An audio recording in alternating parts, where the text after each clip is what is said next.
Assalamualaikum warahmatullahi wabarakatuh. Nah, anak-anak pintar, eh, berjumpa kembali di Yoyon Channel ya, bersama Bapak Suyono, Sarjana Pendidikan Sekolah Dasar ya, di media pembelajaran online SDN 1 Kalianget. Nah, baiklah anak-anak pintar, kelas 4B yang Pak Guru cinta sayangi, sebelum memulai pelajaran hari ini, marilah kita awali dengan berdoa kepada Allah Subhanahu wa Ta'ala agar apapun yang kita kerjakan mendapatkan ridho darinya dan semuanya bernilai ibadah. Berdoa mulai. Selesai. Nah, baiklah anak-anak pintar, pernahkah kamu mendengar kisah seseorang yang hampir gagal dalam meraih cita-citanya? Untuk itu, mari simaklah cerita berikut ini, lalu ambil nilai-nilai penting yang ada di dalamnya. Bisa dilihat di bukunya di halaman 145 ya.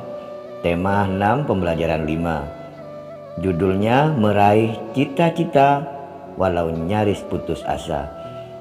Tawariang dan teriakan lantang datang dari pemilik kaki-kaki kecil yang menyepak bola kaki di tanah lapang di sebuah kecamatan bernama Ledokombo. Langit mulai berwarna jingga, awan kelam pertanda siang telah berganti malam.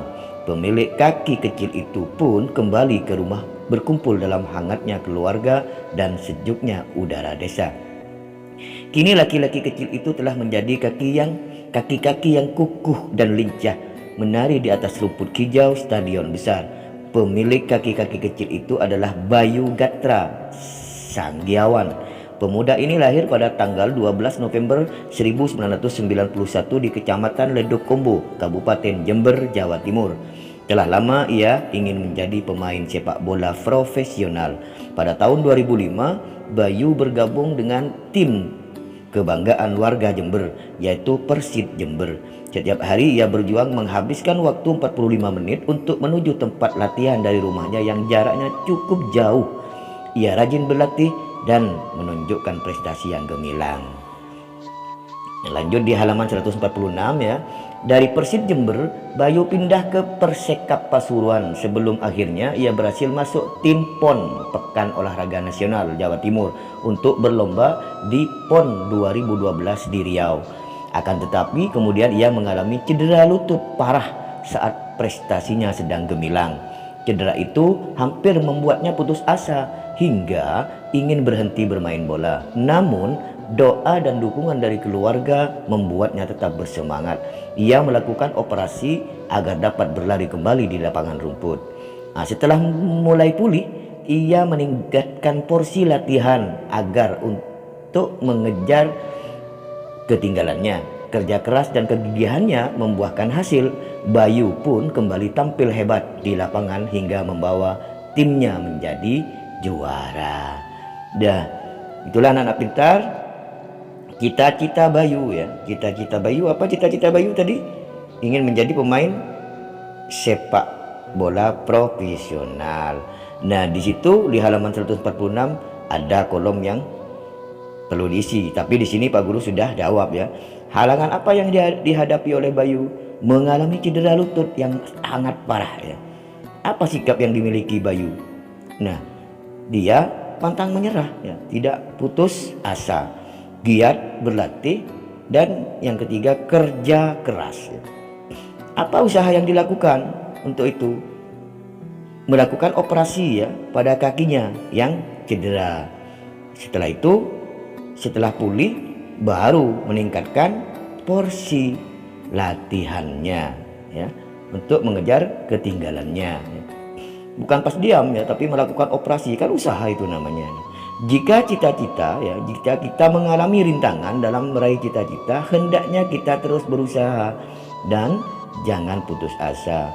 Sebab putus asa adalah faktor utama penyebab kegagalan. Seberat apapun rintangan yang dihadapi, kita harus tetap mencoba dan terus tingkatkan kepercayaan diri ya. Tidak ada yang mustahil ya, jika kita berusaha. Demikian yang dilakukan oleh Bayu untuk meraih cita-citanya ya. Bagaimana dengan usahamu untuk meraih cita-citamu? Anak-anak pintar, bekerja keras dan pantang menyerah harus dilatih sedini mungkin ya, agar kamu tangguh untuk mencapai mimpi dan cita-citamu ya. Ada orang yang sukses dengan bermalas-malasan itu ya, harus bekerja keras dan rajin berlatih. Kamu juga seperti itu, harus rajin belajar. Baiklah, lanjut ya. Hal-hal yang harus diperhatikan pada saat deklamasi. Ini kembali bahasa Indonesia, sudah bahasa ya. Apa yang perlu diperhatikan? Satu, pelafalan. Pelafalan menyebutkan puisi itu dengan lafal yang benar ya, huruf per hurufnya ya. Intonasi yang berikutnya nomor 2, dan tekanan yang tepat. Memberikan intonasi dan tekanan yang tepat ya. Kemudian yang ketiga, ekspresi wajah. Ekspresi wajah ya. Mimik orang bersedih dengan orang bahagia dan gembira pastinya tidak sama ya.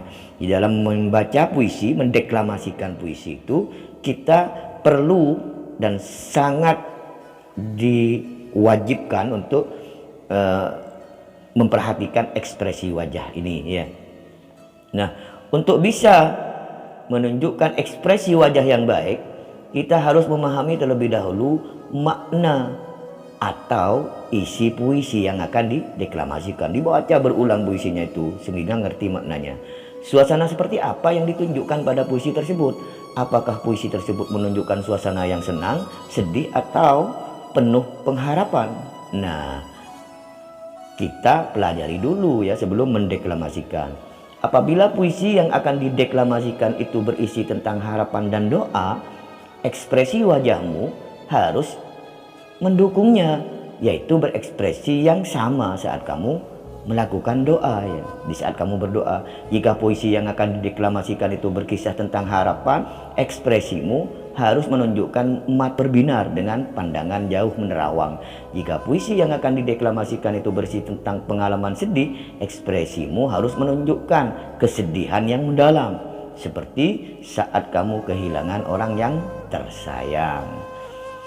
Ekspresi wajah bisa kita latih secara teratur. Kalian dapat melatih perubahan ekspresi wajah tersebut dengan menggunakan kaca atau bisa juga dengan bantuan teman. Setelah kita menghafalkan puisi yang akan dideklamasikan, kita bisa menjiwai puisi dengan menempatkan diri kita sebagai bagian dari puisi tersebut. Seakan-akan diri kita sendiri yang ada di dalam puisi itu ya. Nah, sekarang saatnya kita mengerjakan tugas ya anak-anakku. Kalian kerjakan tugasnya ini ya di dalam buku kerja kalian. Bacalah puisi di bawah ini ya. Nomor 1, apa judul dari puisi tersebut? Apa puisi tersebut judulnya? Kan ada itu. Kemudian siapakah penulis puisi tersebut? Suasana seperti apa yang tergambar dalam puisi tersebut? Kemudian yang 4, ekspresi bagaimanakah yang cocok dalam membacakan puisi tersebut? Artinya dalam mendeklamasikan puisi tersebut tadi itu. Nah, berikutnya lanjut ya anak-anakku. Setiap agama memiliki kekhasan ya, dan keunikan pada tempat ibadah, juga pakaian yang digunakan ya. Dilihat di halaman 148 ya. Umat Islam. Nah, ini umat Islam. Pada perayaan Hari Raya Idul Fitri, semua umat Islam menjalankan sholat Idul Fitri. Pakaian sholat Idul Fitri hampir semua sama, yaitu bagi perempuan menggunakan mukena atau pakaian yang menutup aurat, dan bagi yang laki-laki mengenakan baju koko, sarung dan peci. Ada juga laki-laki yang mengenakan jubah pada saat sholat Idul Fitri. Pakaian ini juga bisa digunakan umat Islam untuk menjalankan ibadah sholat, baik sholat 5 waktu dalam sehari-hari, sholat sunnah maupun sholat hari raya Idul Fitri dan Idul Adha ya. Nah, sekarang umat beragama Kristen ya, umat Kristen. Nah, lihat, perhatikan gambarnya anak-anakku. Nah, umat Kristen itu dua, Kristen Katolik, ada Kristen Protestan ya. Umat Katolik dan Kristen merayakan Natal dengan khas pakaiannya yang bagus dan bersih. Bahkan hampir semua umat Katolik dan Kristen itu mengenakan pakaian baru pada hari raya Natal. Ada juga yang merayakan Natal dengan mengenakan kostum Sinterklas, ya, hiasan khas pada perayaan Natal yang ada punjung-punjungnya merah itu, ya. Kemudian sekarang umat Hindu, umat yang beragama Hindu itu ciri khasnya apa? Hari raya Nyepi, ya, diperingati umat Hindu dengan keunikan tersendiri. Pada perayaan Nyepi, umat Hindu nyaris memakai kostum yang sama. Para pria mengenakan kain dan udeng, ya, sedangkan wanitanya memakai kebaya lengkap dengan umpal, ya. Udeng adalah penutup kepala, ya, kalian tahu odeng itu, ya, dari kain. Sedangkan umpal itu selendang pengikat yang biasa dikenakan sebagai pengikat pinggang, ya,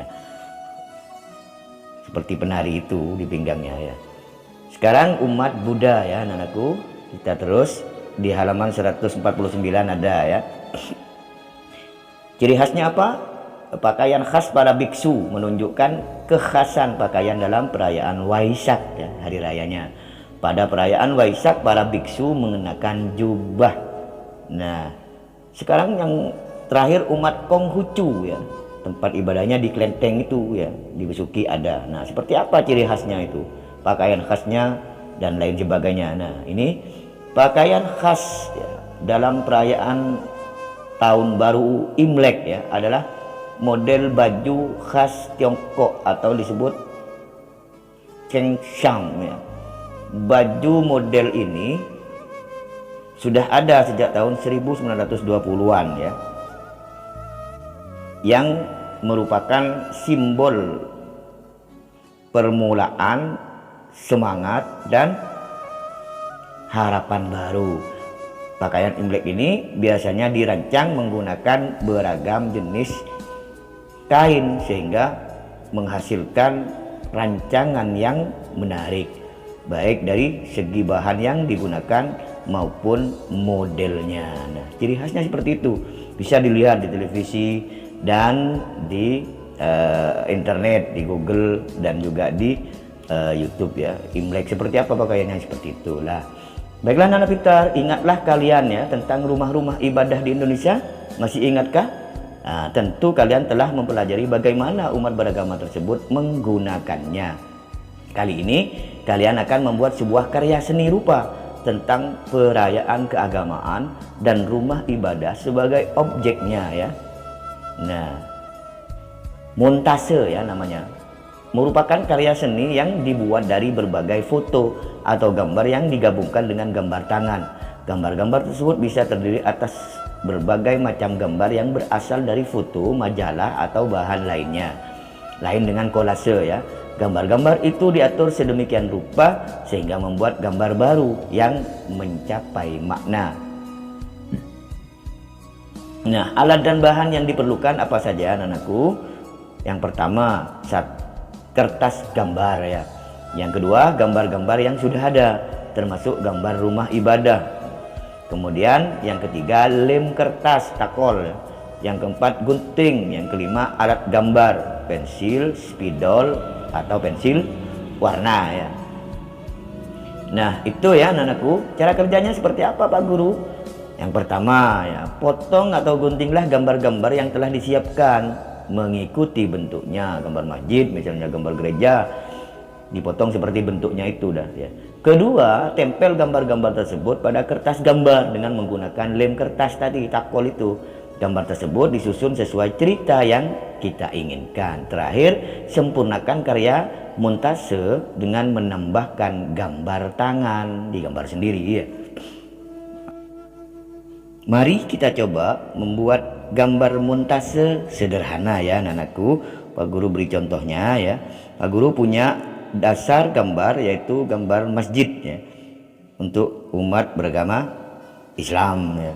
Ada gambar orang mau ke masjid, kemudian ada gambar burung-burung. Nah, kemudian ini potong sesuai bentuknya, ya, dipotong. Nah, dibuang itu yang gambar Pak Haji itu mau ke masjid itu dipotong digunting. Nah seperti itu, sehingga tinggal orangnya saja. Yang burung-burung itu juga seperti itu. Nah kemudian coba sekarang perhatikan. Nah ini gambar dasar latarnya. Nah, kemudian ditempelkan gambar Pak Hajinya, burung-burungnya itu ditempelkan di atas itu, sehingga gambar tersebut, gambar ini menjadi mempunyai makna dan nilai cerita tersendiri ya. Nah itu ya, cukup mudah kan anak-anakku. Tugas selanjutnya, buatlah sebuah karya montase yang menceritakan tentang keragaman agama yang ada di Indonesia. Kumpulkan gambar-gambar yang bisa mendukung tugas kalian kali ini, baik dari internet maupun dari majalah ataupun koran bekas ya. Nah, itu anak-anakku kerjakan di buku kalian. Ya, selamat mengerjakan tugas ini ya anak-anakku. Demikianlah materi pelajaran kita hari ini ya. Anak-anak pintar kelas 4B, pelajari dan laksanakan ajaran agama kita masing-masing, dan biarkan teman-teman kita menjalankan ajaran agamanya sendiri. Itulah makna dari toleransi beragama. Sekian dari Bapak Yon ya. Wassalamualaikum warahmatullahi wabarakatuh.